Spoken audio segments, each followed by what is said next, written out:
Once a giant, always a giant. For me, it's only a giant. What's going on YouTube? Diggy546. Hard fought game. Hard fought game with Tyrod Taylor in there, with all these guys out there. I mean, Tyrod Taylor out there, uh, Saquon Barkley coming off an injury, even though he played well today for the most part. Uh, Darren Waller had a decent game, 42 yards, but all those yards counted.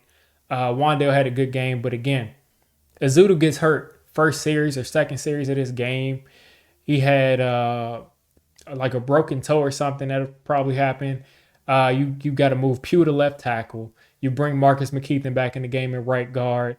Um, Glowinski has to play left guard again, and then you got Bredesen still at center. I mean, just a ton of injuries coming into this game. It is what it is. This is kind of what you expected, that we would lose the game. But like I said, a hard fought game. First off, shout out to the defense. And listen, this isn't a moral victory because you can't have a moral victory when you're 1-5.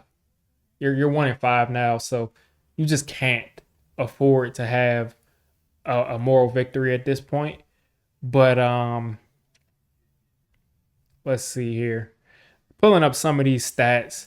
The Giants ended up winning time of possession, and they dominated the first half of time of possession. The Bills kind of held the ball for the entirety of the third quarter and most of the fourth quarter, but the Giants still managed to win time of possession.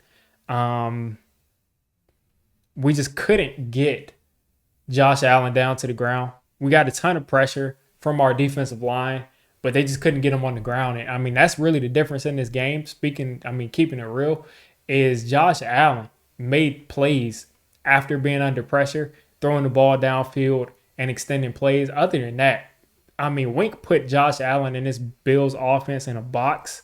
They ended up running for 128, which was the one, blemish on this defense. But as far as passing the ball, Josh Allen had 169 yards. He had 169 yards. They've had 297 yards total. We had 316 total. So we outgained them on as far as yards go. They turned the ball over twice. We ran 73 plays. They ran 59.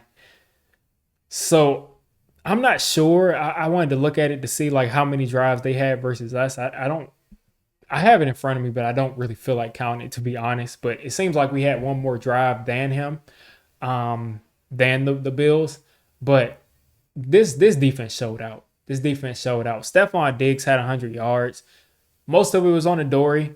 Against Deontay Banks, it was locks.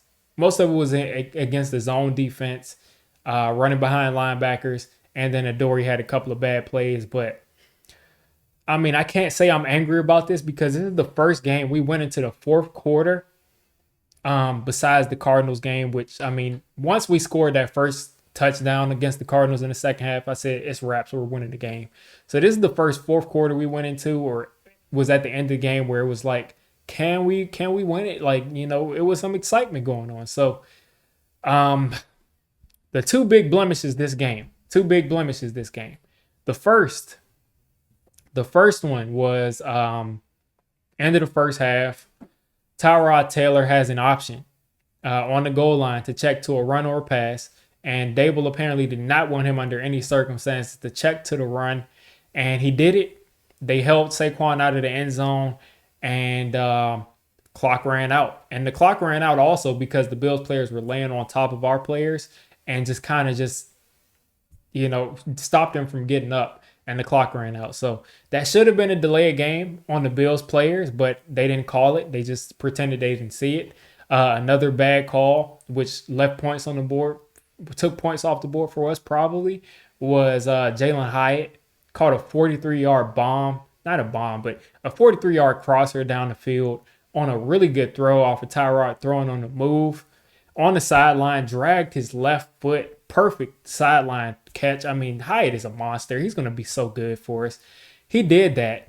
And they call a legal man downfield while Evan Neal of all people, Evan Neal is winning his rep, blocking a guy downfield because he's winning the rep, not because he's just running downfield. So the referee that they had on the broadcast said it was a bad call. it was a bad call. It took points off the board for us. But like I said, what really hurt us is that end of the half thing, because we could have had at least 3 points and we could have been kicking the game winning field goal. And Darren Waller is getting interfered with on this last play, but it is what it is.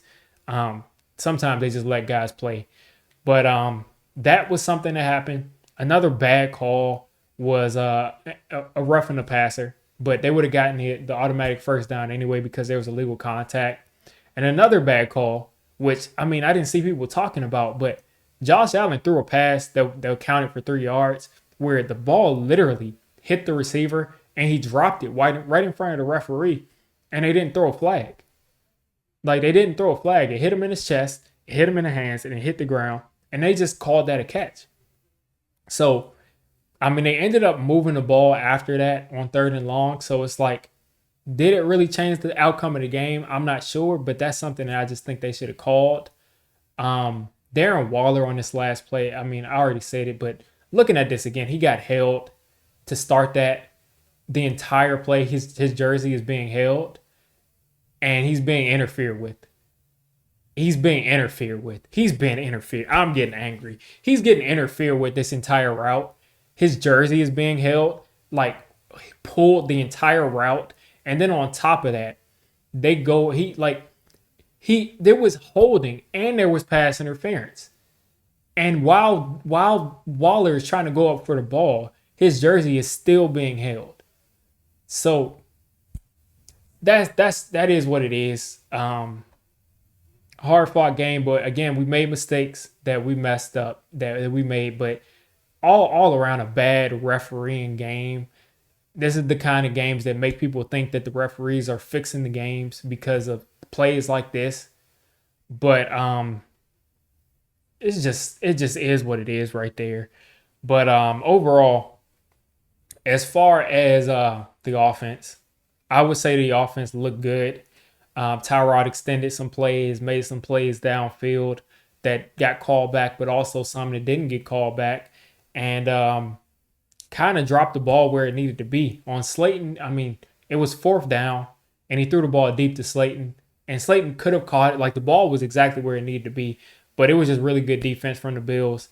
But I would say that it seems like Tyrod was able to operate this offense better than it's been operated all year round. He was able to take these deep shots still while under pressure, which, I mean, we can finally stop those excuses now. You're under pressure, you can still throw the football. He threw to the right places every time he was blitzed. He got sacked 3 times, and I would say that the defense had to earn every single one of those sacks.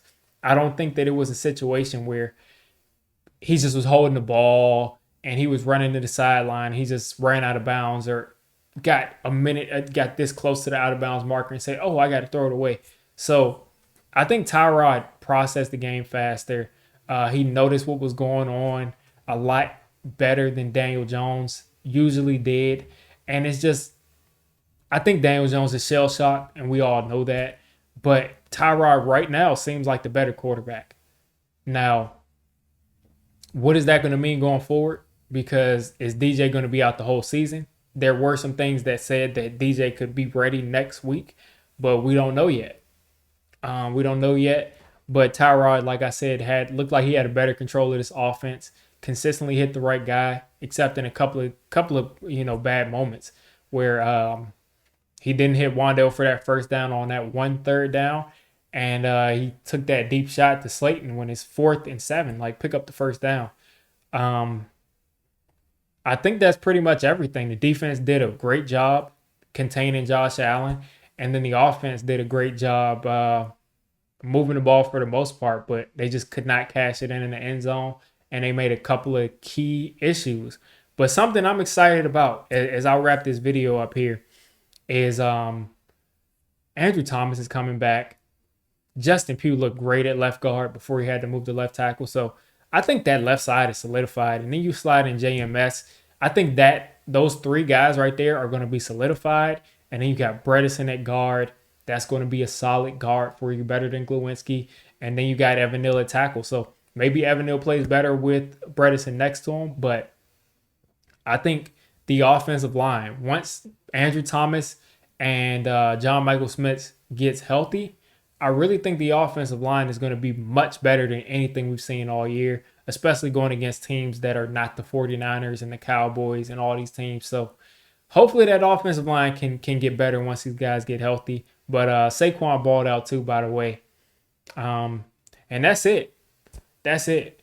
We just gotta come back next week. But good coach game on both sides, I'll say for the most part. We just we had less talent than them, and we just made key mistakes that cost us the game. And if you keep it real, on that last play to Darren Waller, he got interfered with clear as day. So you guys let me know what you think of this game, and we just got to keep on rolling.